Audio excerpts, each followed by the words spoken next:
नमस्कार बच्चों, तरुण शर्मा। आज हम डिस्कस करेंगे पोस्ट फर्टिलाइजेशन इवेंट में seed and fruits. 12th class biology का जो चैप्टर है हमारा sexual reproduction in flowering plant, उसके लास्ट टॉपिक बिल्कुल पर हम आ चुके हैं। तो जो कि हमारे हैं सीड और फ्रूट। सीड तो आप जानते ही होंगे, सीड बना कब, जब मेल गैमेट और फीमेल गैमेट फ्यूज हुए एम्ब्रियो सैक के अंदर, तो हमारा फॉर्मेशन होती है सीड की। अब सीड में जो बेटे आपकी टेक्स्ट बुक में दी हुई है 3-4 बातें, उनके ऊपर डिस्कस कर लेते हैं। जैसे कि फर्स्ट दिया हुआ है नॉन एल्ब्यूमिनस सीड, और we can say ex albuminous seed. मतलब ऐसे सीड, ध्यान रखना, नॉन एल्ब्यूमिनस, नॉन माने नहीं है, मीन्स टू से ऐसे सीड जिनमें एंडोस्पर्म कंप्लीटली यूज्ड हो गया during the embryonic development.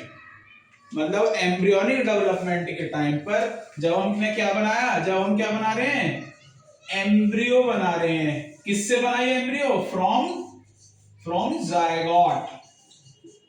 Zygote से एम्ब्रियो बनाते समय हमने बहुत सारे सेल डिवीजन करे थे, उन सेल डिवीजन में सारा का सारा एनर्जी हमारा वेस्ट हो गया।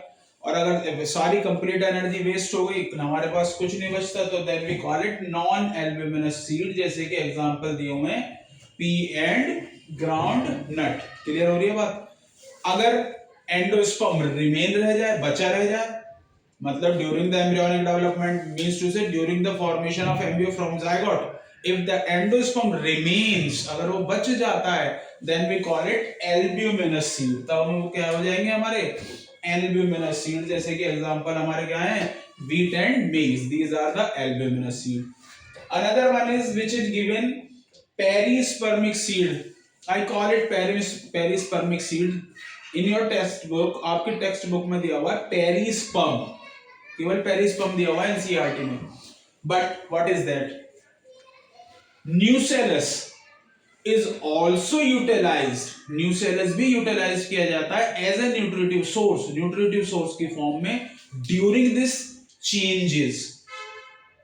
ये सब चेंज हो रहे हैं ना आफ्टर फर्टिलाइजेशन, जो मैंने आपको बताया था, एम्ब्रियो सेक सीड में कन्वर्ट हो गया, इंटेगुमेंट सीड कोट बना रहे हैं, ओवरी फ्रूट बना रही है। तो ये जो चेंजेस हो रहे हैं, इन चेंजेस में nucellus gets used completely. Nucellus तो समझ रहे होगे, न्यूसेलस मतलब ये हमारा एम्ब्रियो सैक था, और ये एम्ब्रियो सैक हमारा इंटेगुमेंट से कवर था, और यहां पर जो इस बंडल ऑफ सेल्स हमारा जो भरा हुआ था, दीज आर द न्यूसेलस। अगर आप स्ट्रक्चर देखें, क्या ये कंप्लीट स्ट्रक्चर है ओव्यूल का, दैट इज द ओव्यूल। तो इस ओव्यूल में ये जो न्यूसेलस भरा हुआ था, ये न्यूसेलस कंप्लीटली यूज्ड हो जाता है during this kind of conversion, जो मैंने अभी बताया।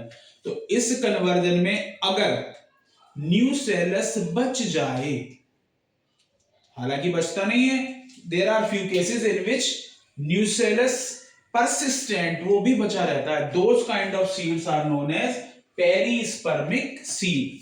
क्लियर होगी बात? लिखा हुआ है persistent nucellus. Another term which is given in your book, that is dormancy. Dormancy means to say inactive period. Inactive period means, देखिए, अगर कोई सीड है तो वो सीड हम फ्यूचर जनरेशन कब आएगी, जब वो सीड जर्मिनेट होगा।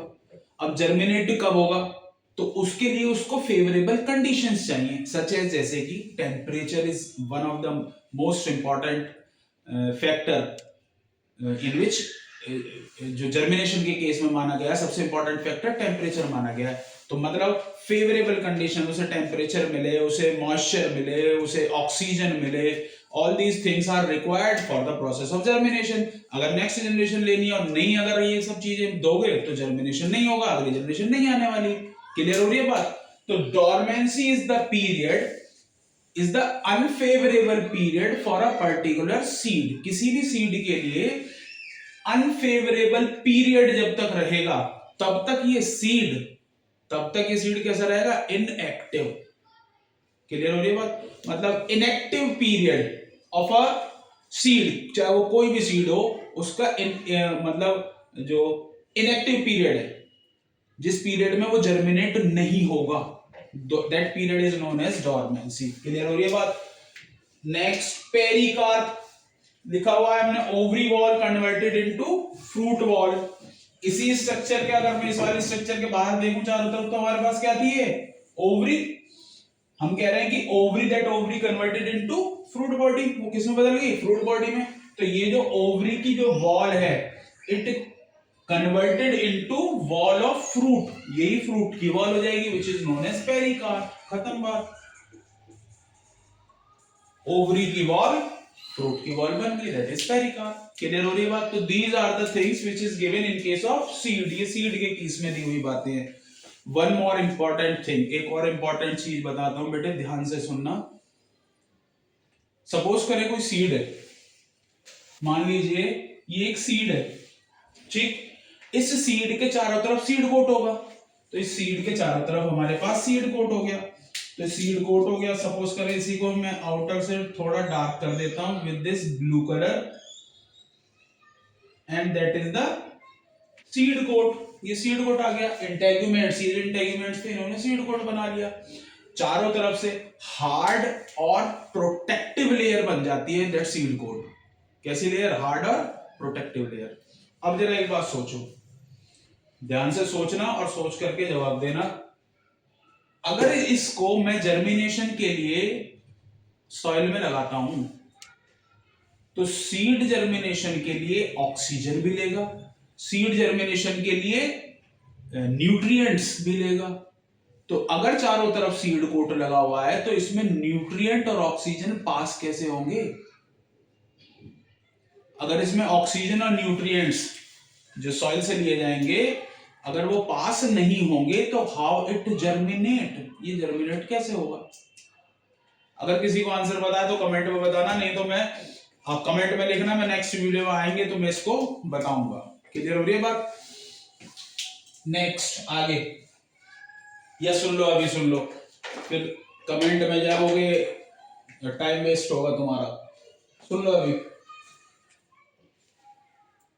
ये जो सीड कोट है ना, इस सीड कोट में छेद होता है। छेद means to say pore, which is towards the micropyle end. जहां पर ये आपका एम्ब्रियो सैक बन रहा है ना, उसी एम्ब्रियो सैक, यही तो बना है हमारे पास एम्ब्रियो सैक। मान लीजिए एम्ब्रियो सैक है हमारा, इसमें हमारा ये एग है, एग की तरफ ही तो है ये। तो ये एंड कौन सा था? ये वाला एंड, यही मैं बना देता हूं। ये हो गया, ये हो गया हमारा एम्ब्रियो सैक। तो ये एंड कौन सा है? ये एंड आ गया। ये एंड है हमारा माइक्रोपाइल एंड। इस माइक्रोपाइल, जब ये इंटेगुमेंट्स कोट बनाते हैं ना इसके चारों तरफ, तो ये कोट बना लिया, ये सीड बनेगा। तो यहां पर एक छोटा सा क्या रहता है? पोर। ये वो पोर है जो डेलिकेट लेयर से बंद होता है, and at the time of germination that pore opens, और इसके ही थ्रू हम ऑक्सीजन और अदर न्यूट्रिएंट्स सीड को देते हैं, सीड लेता है और वो जर्मिनेट होता है। अगर ये पोर ना हो तो सीड कोट जो है वो हार्ड और प्रोटेक्टिव होने की वजह से सीड को जर्मिनेशन नहीं करने देगा। क्लियर हो रही है बात? तो दैट्स इट, ये ध्यान रखना। आगे आ जाइए। तो ये सीड के केस में बातें हो गई। आगे आ जाओ, फ्रूट के केस में बात कर लेते हैं। फॉल्स फ्रूट, मैंने अभी आपको बताया ovary converted into fruit body. अगर ओवरी कन्वर्ट हो रही है फ्रूट बॉडी में, तो हम उसे बोलेंगे ट्रू फ्रूट। क्लियर? और अगर ओवरी के साथ कोई और भी फ्लोरल पार्ट है, बात समझ में आ रही है? जैसे कि फ्लोरल पार्ट में क्या, जैसे कि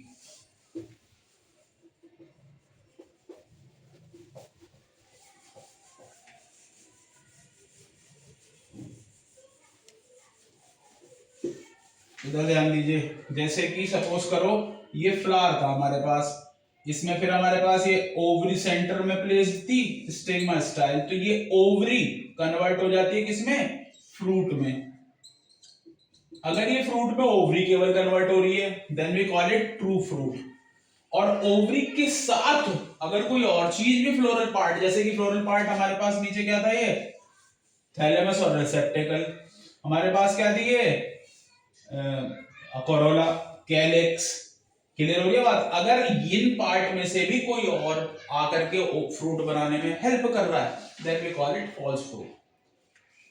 तो सिंपल सा बात ध्यान रखना, only ovary true fruit, ovary के साथ कोई और भी आकर के मदद कर रहा है फ्रूट बनाने में, then we call it false fruit. जैसे कि होता है एप्पल के केस में, मदद कौन करता है?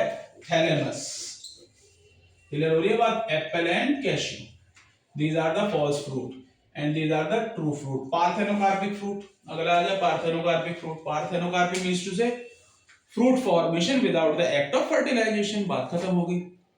फ्रूट कब बनेगा, ध्यान रखना, फ्रूट हमेशा फर्टिलाइजेशन के बाद बनता है, पर ऐसे भी केसेस है जहां पर फर्टिलाइजेशन नहीं होता और हार्मोन इंड्यूस कर देते हैं किस चीज को, फ्रूट फॉर्मेशन को. बात खत्म हो गई.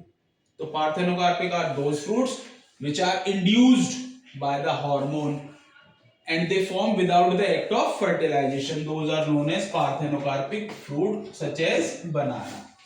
Another and last one is polyembryony. Polyembryony means to say poly माने बहुत सारा, embryony माने embryo, means to say in a seed, एक सीड में एक एम्ब्रियो बनता है. अगर एक सीड में एक से ज्यादा एम्ब्रियो बन रहे हैं then we call it polyembryony. Clear हो गई बात.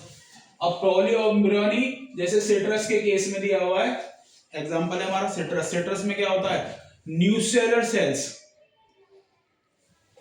आलो इसे एक बार समझ लेते हैं, ध्यान से समझ लो. एम्ब्रियो सैक, साथ में क्या है, न्यूसेलर सेल्स. न्यूसेलस जो भरा हुआ है, then nucellus cells developed and take part in division. ये डिवीजन करने लगेंगी, डेवलप हो जाएंगी, और फिर क्या होगा कि they move into this embryo sac, और ये एम्ब्रियो सैक के अंदर आ जाएंगी एंड फॉर्म एन एम्ब्रियो. तो एक एम्ब्रियो यहां बन गया और एक एम्ब्रियो ये बन गया, तो दो एम्ब्रियो बन गए. That is the polyembryony. Clear हो रही है बात. पॉलीएम्ब्रियोनी में भी क्लीवेज और में भी एडवेंटिव. क्लीवेज मींस टू से अगर जायगोट हमारा बना और जायगोट बन करके दो हिस्सों में टूट गया, तो दो अलग अलग हमारे पास एम्ब्रियो बनेंगे. जैसे कि हमने इसमें बनाया था, यहीं पर ये एम्ब्रियो सैक, यहाँ जायगोट बना, फ्यूज हुआ, पोलन ट्यूब आई, ग्रेन आया, फ्यूज कराया, फ्यूज करने के बाद क्या बन गया यहाँ पर, जायगोट. अगर ये जायगोट यहीं पर टूट जाता है, क्लीवेज हो जाता है, एक ये हो गया पार्ट और दूसरा ये टूट गया दो हिस्सों में, तो ये अलग एम्ब्रियो बनाएगा, ये अलग एम्ब्रियो बनाएगा. क्लियर हो रही बात. That is the cleavage polyembryony. और दूसरा टाइप क्या है, एडवेंटिव पॉलीएम्ब्रियोनी, मतलब other part than the embryo, other cell of embryo other than the egg. मतलब सेल के जो एग है उसके अलावा जो एम्ब्रियो सैक में और सेल्स हैं, एंटीबॉडल सेल है, तीन सिनर्जिड्स है, अगर उनमें से कोई एम्ब्रियो डेवलप कर रहा है then we call it adventive polyembryony. That's it बेटे, ये चैप्टर का एंड हो गया. चैप्टर चल रहा था हमारा sexual reproduction in flowering plant. Next video में हम मूव करेंगे, आगे बढ़ेंगे, and then we start the sexual reproduction in case of human beings. Thank you.